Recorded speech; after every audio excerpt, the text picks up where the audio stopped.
The ink was barely dry on the closing papers when my phone lit up with a call I'll never forget.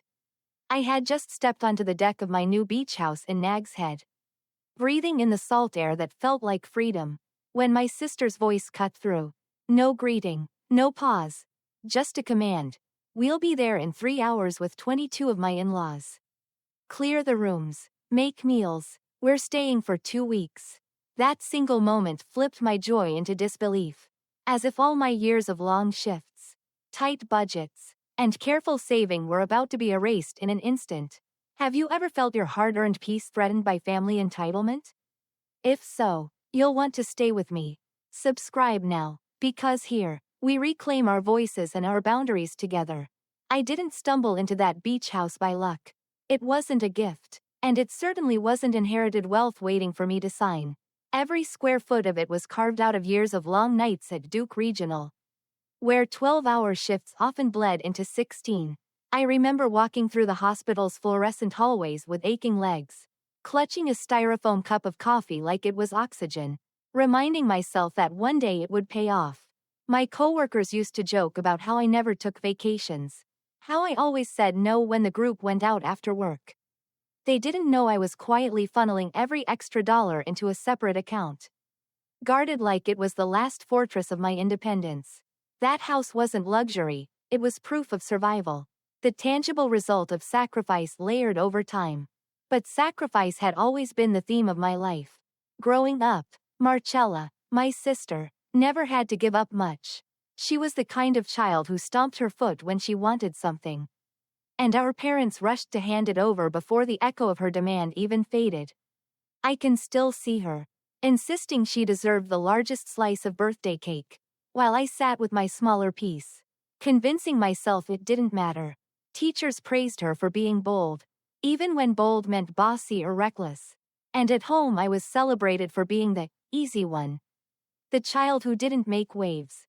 By the time we were teenagers, the roles were cemented. Marcella demanded, and I delivered. She pushed, and I yielded. It wasn't said out loud, but the script was understood, rehearsed, and replayed so many times it became muscle memory.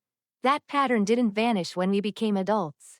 If anything, it calcified. When our parents passed, I naively thought grief might soften Marcella, might finally make space for us to share rather than compete. I was wrong. Standing in the lawyer's office, I watched her seize control of the estate as if she had been crowned executor of not just the assets but of the family itself. She spoke loudly, with authority, while my voice, quiet and measured, barely registered. Relatives nodded at her words as though they were gospel, and when I tried to interject, it was painted as selfishness or weakness.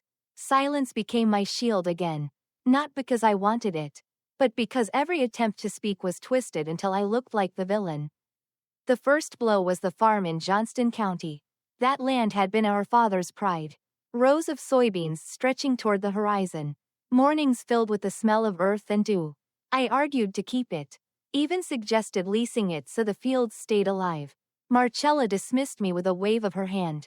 Too much work, she said, though she had never bent her back in those rows. Within months, it was parceled off to developers. Bulldozers flattened the soil my father had tended for decades.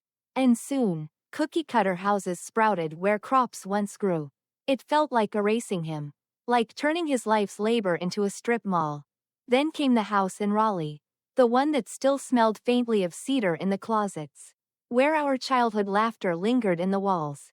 I suggested restoring it, maybe even living there until we decided together what to do.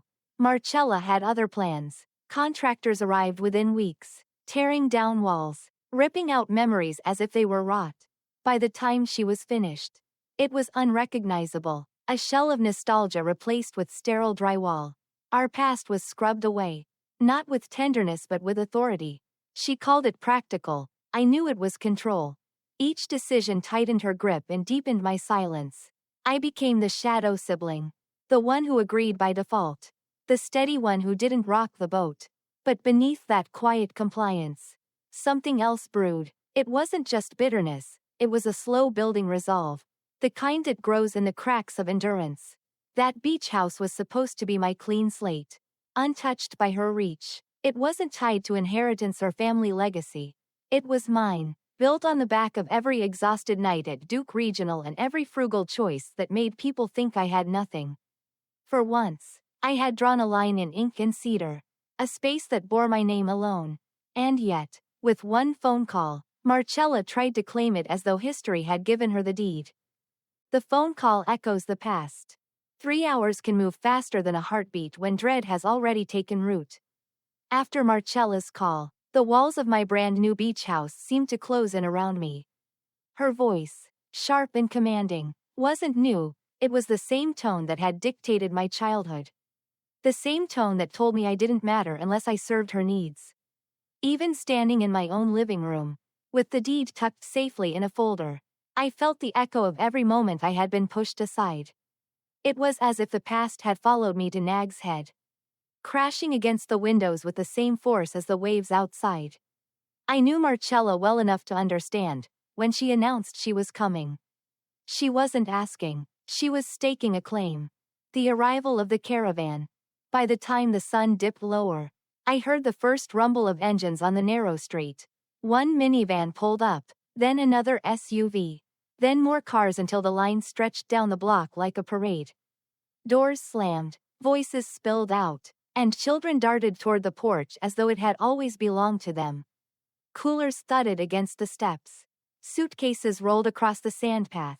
Grocery bags overflowed with snacks and wine. To them, this wasn't a visit, it was an occupation. Marcella stepped from the lead car with the air of a general surveying her territory. She didn't knock, didn't pause, didn't even look at me before barking instructions. Upstairs for the kids. Wine on the counter, linens in the closets. Her in-laws moved with practiced ease, as if this routine had been rehearsed countless times before, as if my house had always been theirs to command. The clash of entitlement versus ownership. I stood in the entryway, hands steady though my chest burned with old memories. In another life, I would have rushed to help, rushing to make peace, to prove my usefulness, but not this time. I watched as bags piled higher, as laughter grew louder, as my sister's orders filled the air. The house I had imagined as my sanctuary was transforming, moment by moment, into a crowded hostel. It felt like watching my years of sacrifice, those nights at the hospital, those skipped vacations, those second jobs, get swept aside in the noise of entitlement. Marcella caught my eye finally, her look filled with expectation. She had already chosen the largest bedroom in her mind, already claimed the view of the ocean as her own. Her expression said it plainly. Of course this belongs to me. Of course you'll step aside. And for a moment, I almost felt the familiar urge to yield, to let her take the best room, the loudest space. The power she always assumed was hers. But the deed in my folder was real. The house was mine, not a hand-me-down, not an inheritance twisted by family politics. My money had built this dream, brick by brick, hour by hour. Standing there, I realized this wasn't just about space. It was about every year of silence that had taught Marcella she could walk over me. If I allowed her to unload even one bag, history would repeat itself. I took a breath, steady as the tide outside, and finally spoke. The words were simple, but they carried more weight than anything I had ever said to her before. Don't unload. The noise faltered instantly. Suitcases hung in midair. A cooler shifted in someone's grip, and the chatter quieted to a nervous silence. Marcella turned toward me, irritation flashing in her eyes, disbelief etched across her face. To her, my refusal wasn't just unexpected, it was inconceivable. What do you mean? She snapped, her voice slicing through the pause. This is the house. We're here. But I didn't flinch. I didn't lower my gaze or soften my voice. I met her stare with the calm resolve I had earned through every sacrifice, every loss, every moment I had been dismissed. For once, entitlement had collided with ownership, and I was no longer the one retreating. The tension thickened in the air, a rope stretched to the breaking point. In that fragile stillness, I knew the battle lines had been drawn, not with shouting or chaos, but with a single declaration that this time, things would be different. The moment I hung up the phone, I knew I had 3 hours, not just to brace myself, but to rewrite the script of my entire life. Marcella thought she was stepping into the same role she had always played, the commanding sister who dictated the rules while I stood in the background. Silent and compliant, but this time, I wasn't going to wait for her storm to roll through. I picked up the folder that had carried every note from my closing process. And I started making calls. The first was to a property management company in Nag's Head. I explained that I needed the house booked immediately, that I had paying guests arriving tonight. The manager paused, then told me he had a family on standby, tourists desperate for a last-minute rental, willing to pay above market to secure the place. Within minutes, the contract was set in motion. Money wired, signatures lined up. My so-called sanctuary had just become a legitimate business transaction. Next, I called a catering company in Kill Devil Hills. If renters were arriving, they'd need meals, and I wanted everything to run smoothly. The woman on the phone was cheerful, assuring me that trays of hot food could be delivered by evening. Then I called a moving crew, just in case I needed quick hands to rearrange linens or help with supplies. Every call I made felt like an anchor dropping, rooting me deeper in resolve. The last step was pulling out the envelope I had guarded for years. Inside were copies of bank records, withdrawals Marcella had made from our family trust, transactions written under my name when I was too exhausted from hospital shifts to argue, too drained to fight. I placed the envelope into a fireproof safe tucked in the closet. It wasn't panic that guided me now, it was precision, as if all those years of silence had been training for this exact moment. When the last call ended, I walked through the house room by room. My hand traced the bare walls, my steps echoing on the empty floorboards. The place was still a blank canvas, unmarked by family photos or furniture, waiting for me to decide its future. For the first time, the ocean beyond the glass didn't feel like a threat. Its restless rhythm steadied me, reminding me that storms came and went, but the tide always returned. I paused in the largest bedroom, the one I knew Marcella would claim without hesitation. I could already imagine her dropping her bags there, barking orders for linens and pillows, her entourage rushing to make her comfortable. But standing in that empty space, I didn't feel dread, I felt resolve. This wasn't fear anymore, this was choice. Engines broke the quiet not long after, tires crunching on gravel as a caravan of vehicles rolled into the driveway. Doors slammed, children spilled out, laughter carried on the salty wind. The chaos was almost choreographed, as if Marcella had led these rehearsals before. Coolers thudded against the steps, bags tumbled toward the door, relatives bustled past me as though I were invisible. And then she appeared. Marcella stepped out of the lead car with that same commanding stride, eyes sweeping over the house as if it were already hers. She didn't knock, she didn't greet me, she simply started directing bodies. Upstairs for the kids, groceries in the kitchen, wine on the counter. Her voice filled the house like a conquering flag. In another life, I might have rushed to help, eager to keep the peace. But not this time. I stood in the entryway, steady as the tide outside. When her eyes flicked toward me, expecting silent agreement, I spoke. Don't unload. The words landed heavy in the air, silencing laughter, freezing movement. Suitcases hung midair. A cooler shifted in someone's arms. For the first time in years, it was Marcella who faltered, her disbelief flashing into irritation. What do you mean? She snapped. This is the house. We're here. But I didn't flinch. I met her stare with calm resolve. No longer the sister who yielded. In that suspended moment, history broke. The silence wasn't mine alone. It belonged to everyone watching her authority crack. The tide had turned. The silence after my words, "Don't unload," was thick enough to choke on. For a moment, no one moved. Marcella's entourage looked to her for direction. But even she was caught off guard. Before she could bark another order, a figure appeared at the end of the driveway. Crisp shirt, clipboard in hand, stride steady and professional, the property manager I had called hours earlier. He greeted me first, shaking my hand with the kind of certainty that only comes from paperwork already signed. Then he turned toward Marcella with polite detachment, his voice calm but final. "Ma'am, this property has been reserved for 2 weeks.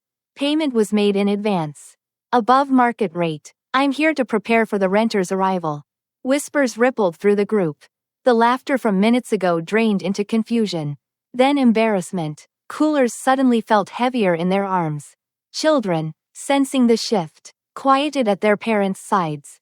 Marcella's eyes widened, rage blooming as she realized her plan had collided headfirst with reality. She tried to recover, voice sharp enough to cut glass. This is family property. We're not leaving because of some strangers. She gestured broadly, searching for support among her in-laws.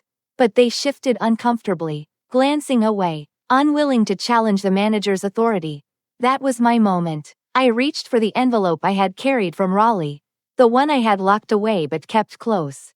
Waiting for the day silence would no longer protect me. I pulled it out and held it between us. Marcella hesitated, suspicion flickering before snatching it from my hand. Her bravado faltered the second her eyes met the first page. Bank records, trust withdrawals, each one stamped with her signature next to mine. Years of siphoning disguised as management. Theft hidden beneath her confidence. The papers rattled in the wind as her hands shook, color draining from her face. For years, I had carried the weight of those transactions in silence, convincing myself that keeping the peace was worth more than fighting back. But as Marcella flipped page after page, I realized the silence had transformed into something sharper, something I could finally use. The truth was no longer a burden, it was a weapon. Marcella's voice cracked as she tried to rally. You wouldn't dare, you wouldn't show these to anyone. But her words lacked the force they once carried. Around us, her in-laws exchanged uneasy glances, some already edging back toward their vehicles. One man quietly gathered his children, guiding them to the car without meeting her eyes. Another cousin muttered, "We didn't know," as he hefted his cooler back across the sand. The caravan began to unravel. Engines turned over, trunks slammed, muffled voices carried on the breeze. With each step away, Marcella's power fractured. For so long, she had ruled with volume and certainty, confident the crowd would always back her. But now, her audience was thinning, loyalty dissolving into shame. I didn't need to shout. My calm presence did what decades of pleading never could.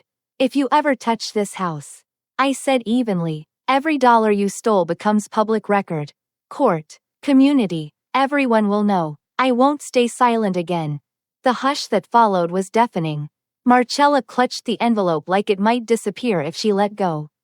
Her fury unraveling in front of the very people she had counted on for support. For once, her voice didn't command, it cracked. The power she wore like armor slipped, leaving her exposed in the open daylight. As the last vehicles pulled away, the caterers arrived, vans unloading trays of food meant for people who actually belonged there. Movers carried in fresh linens, steady and practiced, resetting the house for paying tenants. The transition was seamless, as if Marcella's attempted takeover had been nothing more than a brief storm that passed without leaving a mark. She screamed then, a raw, jagged sound that carried into the salt air. Rage, humiliation, disbelief, all of it spilling out with no one left to catch it. I didn't answer. I didn't need to. My silence spoke louder than her fury. A silence fortified by deeds, contracts, and undeniable proof. That night, I carried a chair onto the deck. The waves rolled in steady, the Atlantic whispering its endless rhythm. The stars stretched above me, unbothered by the chaos that had tried to take root.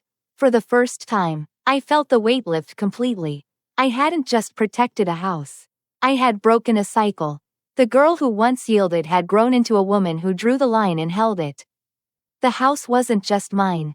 The story was too. That night I carried a chair onto the deck and let the ocean remind me what steady truly feels like. The waves rolled in with a rhythm older than any argument, whispering that strength isn't always about raising your voice. It's about knowing when to stand your ground. For years I had mistaken silence for weakness. But sitting under the wide Carolina sky, I finally understood it was patience waiting for its moment. That house, framed in cedar and glass, was more than a place to live. It was a promise I made to myself that I would never again let anyone write me out of my own story. And now I ask you, what would you do if family entitlement threatened to erase what you've worked for? Share your thoughts below. And don't forget to like and subscribe so you never miss another story of resilience and hard-won freedom.